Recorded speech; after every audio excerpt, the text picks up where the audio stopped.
ekanisa yange abakaka mwe bali mu nsi balakisiza onna zabadde wano amagye gonna gabadde wano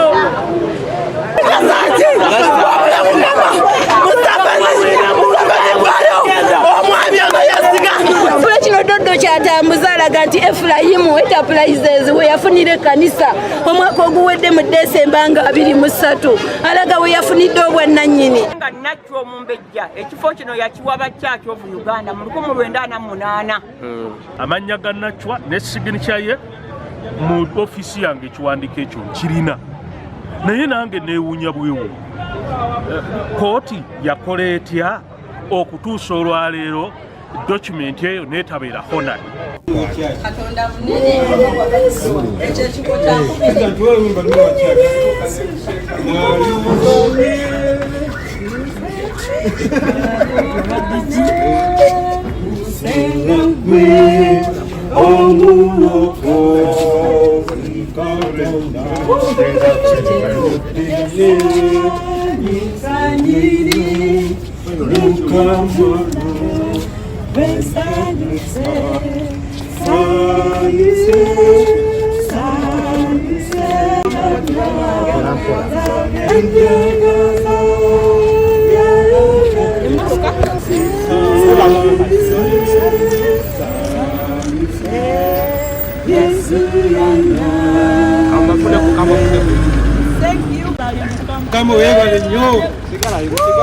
kooti eno abalamuzi aba Court of Appeal olunaku lwa leero basaza omusango nga balaga nti nga bakakasa ekyomulamuzi principal judge yayogera. Abalamuzi ba Court of Appeal kuliko Honorable Justice Irene Mulyagonja, kuliko Honorable Justice Oscar Chihika, kuliko Honorable Justice Moses Kazibwe Kawumi. Tubeebaza abalamuzi bano okubanga balabye ekituufu ne basala obwenkanya nga balagidde nti omusango guddeyo mu High Court wozebwe kubanga empoza eyali yasalibwa mu High Court emyaka egiyise mabega teyali ntuufu era nesazibwamu principal judge. Olwaleero bakakasiza principal judge kyeyayogera nti ddala kyali kituufu judgment yasazaamu obwannannyini bwa church yali nfu kubanga engeri gye yabozebwamu abantu abamu abaali bekikwatibwako tebaawulirwa n'obujulizi obwali bwetaagisa okuleeta tebwaleetebwa. N'olwekyo ne batulagira tuddeyo mu High Court omusango tuguwoze bupya. Era kooti yemu neeragira nti ekyokugoba church ku ttaka kisaziddwamu. Era ebiragiro byonna byonna ebya kooti byali bigoba church ku ttaka byali bifu era bisaziddwamu. Era church yeri ku ttaka eno era kooti ewadde ekiragiro church esigale ku ttaka mpaka omusango ogunaawozebwa ne guggwa oba gunaatwala myaka emeka mpaka nga guwedde. Era ne parliament yali eyisiza ekiragiro esasule nannyini ttaka nga gavumenti egula ettaka eryo nga kooti parliament yali egenda kuwa mwami Ephraim Enterprises ettaka essente ezo kooti eziyimiriza era nga principal judge weri yaziyimiriza era ne kooti eziyimiriza mpaka ng'omusango guwozeddwa nannyini w'ettaka omutuufu n'ategeerekeka kubanga ssente ezo we zikwatibwa ne ziweebwa Ephraim Enterprises ne tukeera ku makya nga tesi ye nannyini ttaka kitegeeza ssente w'omusolo ejja kuba egenze ku bwereere. Era ne kooti neeragira nti ssente zonna ze tutadde mu kuwuza apiiru eno zitusasulibwe nga bano abakola apiiru be balina okuzisasula era okugiribwa kwabwe kooti n'ekugoba.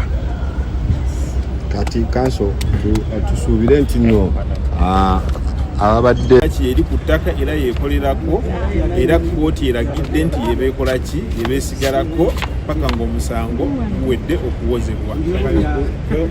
Kooti esazeewo nti ploti namba eziriko amanya ga church ziba zibeera nga kooti zeesinziddeko okuwa obujulizi ekiragiro kino.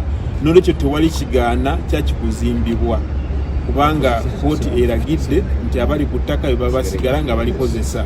Tewaliwo kiragiro kigaana church kuzimbibwa. N'olwekyo church esobola kugenda mu maaso n'ezimbibwa. Okuli abalamuzi nanti kuliko amanya g'abalala.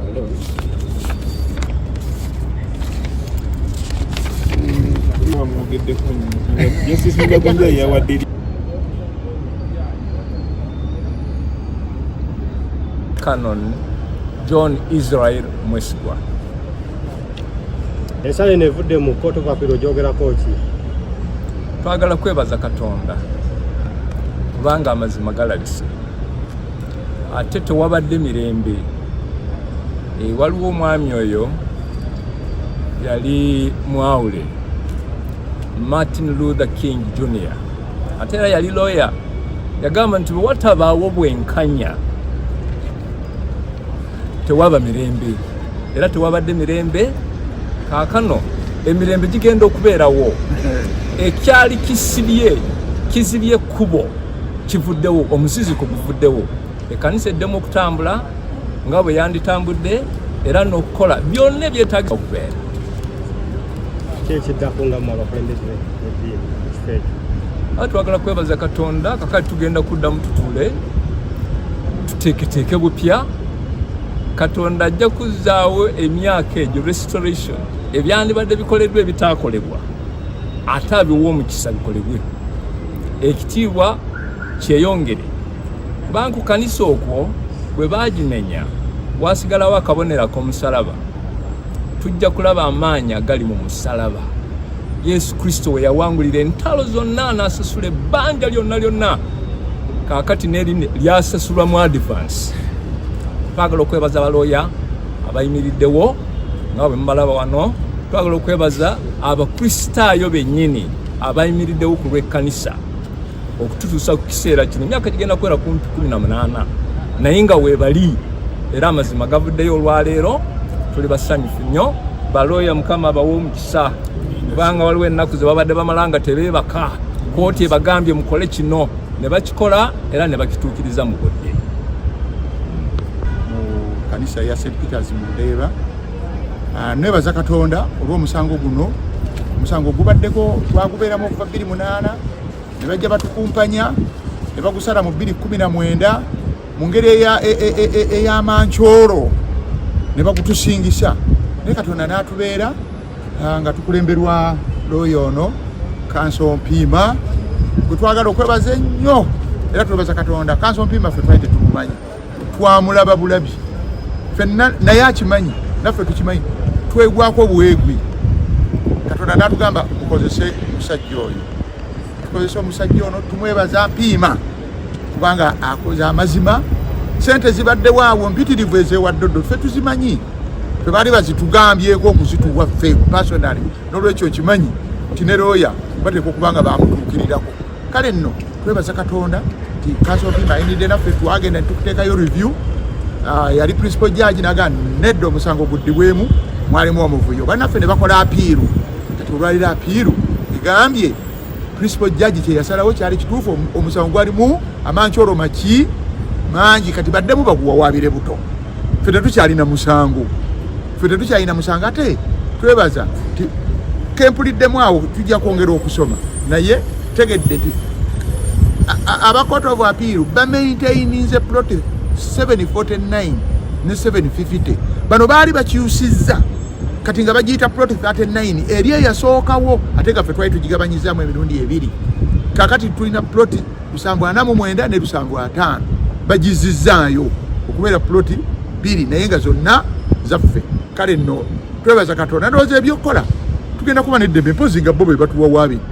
Wakati ffe tetulina musango, tusobola okukola kyonna kyetukola kyetwagala paka nga batuwawaabidde. Oguli mu Anti-Corruption Court. Gavumenti tubeerayo naye gavumenti yeyawawaabira Dodo ku lwaffe kubanga eyo criminal case. Kati ffe twali tetusobola Kanso Mpiima ate kuwawaabira criminal case.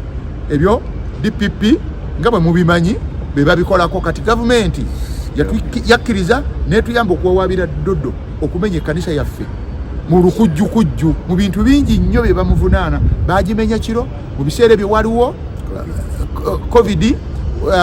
Minisita w'ettaka yali yalangira teri kintu kyonna kikolebwa ku byattaka kumenya na kukola ki ng'ekyera ekyo tekinaggwako. Mukimanyi awo baali bagalidde kakati ate bo bwe bamenyera. Ebyo byonna gavumenti ebavunaana era tumanyi kubanga era ebyo ekkanisa bagimenya kiro, bagimenya ekiragiro weekiri ekigaana okumenya ekintu kyonna mu kiseera ekyo.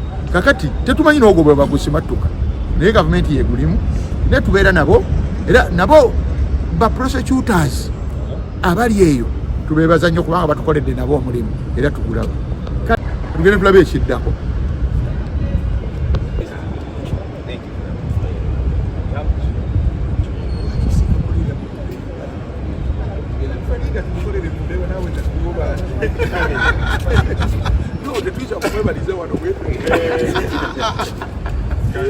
Tunamukolera nga ffenna wetuki nga wetuli abantu bali awo nebabawe 15. Yeah, that makes sense. naye nga basingako abali wano. Naye abasingako abali wano. Kati kano ne tukulese mundiki bangenze mu Bible Society katugende mu kino kibadde agenti nga kiri important eri sisiba bintu kutambula neŋŋandikanyiza empyo bwe mala kino n'abasanga we n'abasanga